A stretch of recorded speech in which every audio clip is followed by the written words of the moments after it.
Assalamualaikum. Ramai yang minta saya tiru suara Perdana Menteri kita, Datuk Seri Najib Tun Razak. Okey, tak lama lagi pilihan raya. So bayangkan kalau Datuk Seri Najib Tun Razak mengumumkan pembubaran Parlimen. Alhamdulillah, Alhamdulillah, Alhamdulillah. Hari ini rakyat diberi peluang untuk memilih siapakah kerajaan yang akan memimpin tampuk kepimpinan negara Malaysia kita. Dari Melaka sampai ke Johor, kita beri kejayaan, kita beri perpaduan kepada rakyat. Kita tidak main-main tanpa prejudis.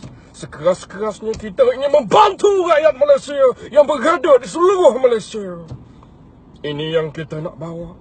Semangat ini yang perlu ada kepada setiap ahli untuk kita bawa kejayaan kepada pilihan raya yang akan datang. Alhamdulillah, hari ini saya begitu gembira. Marilah kita bersama-sama berasa bersyukur kerana diberi kekuatan, diberi keamanan untuk berada di sebuah negara yang bernama Malaysia. Kepada semua, selamat berhujung minggu. Jangan buat perkara tak senonoh.